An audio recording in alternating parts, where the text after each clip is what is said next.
Hi everyone, I hope आप सब ठीक होंगे। और आज हम स्टार्ट करेंगे क्लास 10th का चैप्टर फर्स्ट, यानी कि real numbers. That is most important chapter. यानी कि रियल नंबर्स होते क्या हैं। नंबर्स रियल नंबर्स को हम टू पार्ट्स में डिवाइड करते हैं। कितने पार्ट्स में डिवाइड करते हैं हम? टू पार्ट्स में डिवाइड करते हैं। यानी कि जो रियल नंबर्स होते हैं, फर्स्ट हमारा क्या हो जाएगा, रैशनल नंबर। क्या हो जाएगा हमारा? रैशनल नंबर हो जाएगा। और सेकंड हो जाएगा हमारा इरेशनल नंबर। क्या हो जाएगा हमारा? इरेशनल नंबर हो जाएगा सेकंड, इरेशनल नंबर। फिर हमने देखा कि जो रैशनल नंबर होते हैं उन्हें हम पी अपॉन क्यू के फॉर्म में लिखते हैं। किसके फॉर्म में लिखते हैं? पी अपॉन क्यू के फॉर्म में होना चाहिए, तभी वो रैशनल नंबर होगा। और क्यू की वैल्यू कभी भी जीरो के इक्वल नहीं होनी चाहिए। इन केस अगर वो जीरो के इक्वल है भी तो वो क्या हो जाएगा आपका? नॉट डिफाइन हो जाएगा। क्या हो जाएगा आपका? नॉट डिफाइन हो जाएगा। फिर हमने रैशनल नंबर को ही अलग पार्ट में डिफाइन किया। पहला हो जाएगा हमारा इंटीजर। क्या हो जाएगा हमारा? इंटीजर हो जाएगा। और सेकंड हो जाएगा हमारा डेसिमल। क्या हो जाएगा हमारा? डेसिमल हो जाएगा। अब यहाँ पे इसमें एक लॉजिक है, यानी कि जो इंटीजर में जीरो इंक्लूड करते हैं हम, जीरो हमारी ना तो नेगेटिव इंटीजर होती है ना ही हमारी पॉजिटिव इंटीजर होती है। तो यहाँ पे इंटीजर भी टू टाइप्स के होते हैं। फर्स्ट हो जाएगा आपका नेगेटिव। क्या हो जाएगा आपका? नेगेटिव हो जाएगा। और दूसरा पार्ट हो जाएगा इसका पॉजिटिव। क्या हो जाएगा आपका? पॉजिटिव हो जाएगा। और जीरो मैंने क्या बोला, ना ही आपका नेगेटिव इंटीजर होता है ना ही पॉजिटिव। ठीक है, तो हमने एक लाइन ड्रॉ कर ली इसी ईजी वे में समझने के लिए। यानी जीरो हमने यहाँ पे लिखा, -1, -2, -3, -4 और डॉट डॉट हम ऐसे ही माइनस इन्फिनिटी जाएंगे। तो ये हमारा क्या हो जाएगा? नेगेटिव इंटीजर हो जाएगा। क्या हो जाएगा? Negative integer. पॉजिटिव इंटीजर्स होते हैं 1, 2, 3, 4 डॉट डॉट इन्फिनिटी तक। यहाँ तो मैं एक बार दोबारा से रिपीट कर रही हूँ। रियल नंबर्स को हमने टू पार्ट्स में डिफाइन किया, रैशनल और इरेशनल। रैशनल में हमने देखा कि जिसको हम पी अपॉन क्यू में लिख सकते हैं वही हमारा रैशनल नंबर होगा। रैशनल नंबर को मैंने टू कैटेगरी में डिफाइन किया है। एक हो गया हमारा इंटीजर, दूसरा हो गया हमारा डेसिमल। फिर मैंने इंटीजर को भी टू पार्ट्स में डिवाइड कर दिया, नेगेटिव और दूसरा हमारा क्या हो गया? पॉजिटिव। अब जो नेगेटिव इंटीजर्स होते हैं हमने एक लाइन पे ड्रॉ किया। जो नेगेटिव इंटीजर्स है -1, -2, तो ये हमारे नेगेटिव हो गए और ये हमारे क्या हो जाएंगे? पॉजिटिव इंटीजर्स हो जाएंगे। अब हमने जो हमारे पॉजिटिव इंटीजर्स हैं उनको मैंने किस में कर दिया? यहाँ से नेचुरल नंबर। क्या लिया मैंने? Natural number. यानी कि जो पॉजिटिव इंटीजर्स थे उनको मैंने एक तरफ लिखा नेचुरल नंबर और दूसरी तरफ मैंने लिखा होल नंबर। क्या लिखा मैंने? Whole number. यहाँ पे आपको समझना है कि होल नंबर्स क्या होते हैं। यहीं पे सबसे ज़्यादा बच्चे कंफ्यूज होते हैं कि जो जीरो से स्टार्ट होते हैं, यानी कि यहाँ से लेके यहाँ तक स्टार्ट होते हैं, उनको हम बोलते हैं होल नंबर। यानी कि जीरो से 0, 1, 2, 3 डॉट डॉट डॉट, यानी कि ये हमारे क्या होते हैं? होल नंबर्स होते हैं। और नेचुरल नंबर होते हैं जो 1 से स्टार्ट होते हैं, यानी कि 1, 2, 3, 4 डॉट डॉट इन्फिनिटी।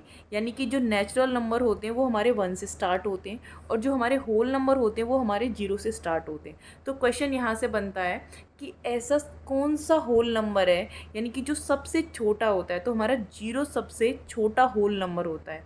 सेम हमारा नेचुरल नंबर में पूछा जाए कि सबसे छोटा नेचुरल नंबर कौन सा होता है, तो 1 होता है। आई होप समझ आया होगा। इसके बाद हमने यहाँ देखा, देखो क्लास 10th में जो ये पहले टर्मिनेटिंग, नॉन टर्मिनेटिंग, इससे रिलेटेड क्वेश्चंस आता था, बट अब नहीं, क्योंकि ये सिलेबस में से ना बहुत सारा सिलेबस आपका कट डाउन कर दिया है। अब यहाँ पे क्या है, जो डेसिमल है उसको भी हमने क्या करा है? डिवाइड किया है। पहला हो जाएगा हमारा टर्मिनेटिंग। क्या हो जाएगा हमारा? टर्मिनेटिंग। ठीक है, समझना है ये सारे अच्छे से। टर्मिनेटिंग। दूसरा हमारा क्या हो जाएगा? Non terminating. क्या हो जाएगा हमारा? Non terminating. समझ आया? यानी कि दोबारा से बोल रही हूँ, यानी कि जो हमने रैशनल नंबर को टू पार्ट्स में डिवाइड किया था, यानी कि इंटीजर और डेसिमल।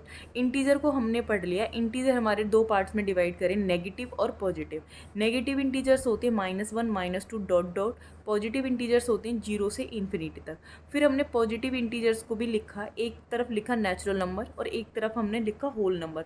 होल नंबर होते हैं जो हमारे 0 से स्टार्ट होते हैं। ठीक है, और नेचुरल नंबर हमारे कहाँ से स्टार्ट होते हैं? 1 से स्टार्ट होते हैं।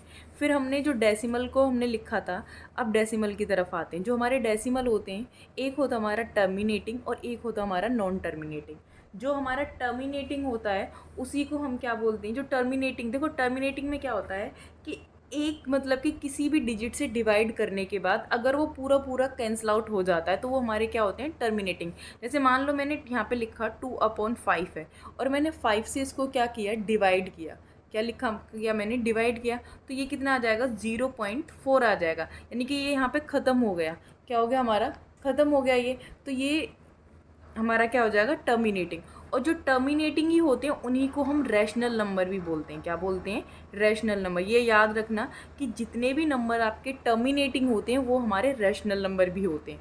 फिर हमने देखा कि जो नॉन टर्मिनेटिंग होते हैं, नॉन टर्मिनेटिंग आपके 2 टाइप के होते हैं। पहला होता है रिकरिंग नंबर। क्या हो जाएगा आपका, रिकरिंग। और दूसरा हो जाएगा नॉन रिकरिंग। क्या हो जाएगा, नॉन रिकरिंग। ठीक है, इसको कर लेना। ठीक है, ये हो गया हमारा ये। अब यहाँ देखो कि जो नॉन टर्मिनेटिंग में एक तरफ मैंने लिखा रिकरिंग और एक तरफ लिखा मैंने नॉन रिकरिंग। रिकरिंग होता है कि जैसे मान लो मेरे पास आया 1.636363, यानी कि ये रिपीटेशन होती जा रही है, तो ये क्या हो जाएगा, मेरा रिकरिंग हो जाएगा। नॉन रिकरिंग क्या होता है कि मान लो 1.8784 कुछ इस तरीके से, तो ये हो जाएगा मेरा नॉन रिकरिंग। और जो नॉन रिकरिंग ही होता है इसको हम इरेशनल नंबर भी बोलते हैं। क्या बोलते हैं हम इसको, इरेशनल नंबर भी बोलते हैं। क्या बोलते हैं, इरेशनल नंबर। देखो दोबारा से, डेसिमल है। डेसिमल को मैंने 2 कैटेगरी में डिफाइन किया। पहला हो गया टर्मिनेटिंग, दूसरा हो गया मेरा नॉन टर्मिनेटिंग। टर्मिनेटिंग में क्या होता है कि जो टर्मिनेटिंग होते हैं वो हमारे रैशनल नंबर भी होते हैं। जैसे मान लो मैंने एग्जांपल लिया 2/5, तो ये कैंसिल आउट हो गया, कितना आ गया, 0.4, यानी कि कम्प्लीटली कैंसिल आउट हो गया, तो ये हमारा रैशनल नंबर हो गया। नॉन टर्मिनेटिंग होती हैं जिनको हम 2 पार्ट्स में डिवाइड करते हैं। पहला हो जाएगा रिकरिंग, दूसरा हो जाएगा नॉन रिकरिंग। रिकरिंग में क्या होता है, जैसे मान लो 1.636363 हो जाएगा, और नॉन रिकरिंग में क्या हो जाएगा, 1.878946 जो भी है आपका आएगा, उसी को हम क्या बोलते हैं, इरेशनल नंबर भी बोलते हैं। क्या बोलते हैं उसको, इरेशनल नंबर भी बोलते हैं। आई होप यहाँ तक आपको क्लियर हुआ होगा। अब हम वापस से किसकी तरफ आते हैं, यहाँ आते हैं होल नंबर और नेचुरल नंबर जो हमने पढ़े थे। अब जो नेचुरल नंबर होते हैं, अब उन्हीं को हम क्या करते हैं, सबसे पहले आ जाएगा आपका प्राइम नंबर। इसमें क्या लेके चलेंगे हम, प्राइम नंबर लेके चलेंगे। प्राइम नंबर क्या होते हैं, देखो प्राइम नंबर में बहुत ज़्यादा कंफ्यूज होते हैं बच्चे। प्राइम नंबर होते हैं जिनके केवल या तो खुद फैक्टर मतलब कि खुद से डिवाइड होते हैं या फिर वो 1 से डिवाइड होते हैं। जैसे मान लो 2 है, 2 किसी की टेबल में नहीं आता तो ये प्राइम नंबर है। 2, 3, 5, 7, 11, 13, 17, 19 डॉट डॉट डॉट, यानी कि प्राइम नंबर वो नंबर होते हैं या तो वो 1 की ही टेबल में आते हैं या फिर वो खुद की ही टेबल में आते हैं। वो कौन से नंबर होते हैं, प्राइम नंबर होते हैं। फिर होते हैं आपके को प्राइम नंबर। क्या होते हैं, को प्राइम नंबर।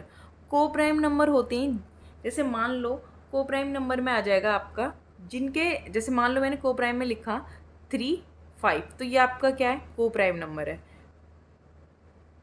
ठीक है, तो को प्राइम नंबर होते हैं जिनका HCF क्या होता है, 1 होता है। जिनका HCF क्या हो जाएगा, 1 हो जाएगा। जैसे मान लो 3 और 5 के टेबल में कॉमन क्या दिख रहा है आपको, 1 दिख रहा है, तो वो आपका क्या हो जाएगा, को प्राइम नंबर हो जाएगा। ठीक है, एक होता है आपका ट्विन प्राइम नंबर भी होता है। क्या होता है, twin prime number. Twin prime number में क्या होता है, जैसे मान लो 5, 7 है, ठीक है, तो उनके 5, 7 हो गया, 9 नहीं 5, 7 हो गया, 11, 13 हो गया, तो ये आपके ट्विन प्राइम नंबर हो जाएंगे। अब जो आपके इवन ऑड्स पता ही है, तो इवन में हम लिख लेते हैं कि इवन नंबर, इवन नंबर। तो इवन नंबर कौन से होते हैं, 2, 4, 6, 8 डॉट डॉट। फिर हो गया आपका ऑड नंबर। ऑड नंबर में क्या हो जाएगा, 1, 3, 5, 7 डॉट डॉट इन्फिनिटी तक। अब यहाँ पे एक होता है, हमने यहाँ तक पढ़ा, प्राइम नंबर पढ़ लिया, को प्राइम नंबर पढ़ लिया, इवन नंबर पढ़ लिया, ऑड नंबर पढ़ लिया, ये सारे पढ़ लिए हमने। अब मैंने एक ऊपर लिखाया था सबसे पहले इरेशनल नंबर। अब इरेशनल नंबर कौन से होते हैं, जैसे मान लो आपने √3 लिखा, ठीक है, तो ये हमारा एक इरेशनल नंबर है। यहाँ पे पाई की बात आती है, ये पाई है, ठीक है। अगर मैं पाई की वैल्यू लिखती हूँ, ठीक है, 22/7, उस टाइम पे ये क्या हो जाएगा, एक रैशनल नंबर हो जाएगा। क्या हो जाएगा, रैशनल नंबर हो जाएगा। लेकिन जब ये पाई रहेगा उस केस में क्या होगा, ये इरेशनल नंबर होगा। जैसे मान लो मैंने यहाँ लिखा √4, क्या ये रूट 4 इरेशनल है, रैशनल है? तो रूट 4 हमारा क्या है, रैशनल नंबर है। कैसा नंबर है, क्योंकि रूट 4 क्या हो जाएगा, कंप्लीटली स्क्वायर है, किसका, ये 2 का है, तो ये मेरा क्या हो जाएगा, रैशनल। तो इरेशनल नंबर होता है रूट 3 हो गया, रूट 5 हो गया, पाई हो गया, ये सारे के सारे क्या होते हैं, आपके इरेशनल नंबर होते हैं। क्या होते हैं, आपके इरेशनल नंबर होते हैं। तो हमने सारा के सारा पढ़ लिया इसमें कि रियल नंबर को हमने किस किस पार्ट में डिवाइड किया है। तो अब देखा जाए कि जो भी हमने ये नंबर्स पढ़े, इन सबको एक कंबाइन कर दिया जाए। क्या कर दिया जाए, कंबाइन कर दिया जाए, तो ये हमारा क्या बन जाता है, रियल नंबर बन जाता है। क्या बन जाता है, रियल नंबर बन जाता है। ठीक है, आई होप यहाँ तक आपको समझ में आया होगा। मोस्ट इम्पोर्टेंट है, और कल मैं इससे आगे की वीडियो में इससे आगे बताऊँगी आगे क्या है, मतलब कि जैसे बोला जाता है ना, क्वेश्चंस बनते हैं कि सारे के सारे नेचुरल नंबर होल नंबर होते हैं, या फिर सारे के सारे होल नंबर इंटीजर्स, मतलब इस तरीके से क्वेश्चंस बनता है। इसके 1 या 2 से क्वेश्चंस बनते हैं। तो कल हम इन क्वेश्चंस को करेंगे। आज मुझे ये टॉपिक क्लियर कराना था। आई होप समझ आया होगा। So thank you so much. और वीडियो अच्छी लगे तो लाइक शेयर सब्सक्राइब करना ना भूलना। ठीक है।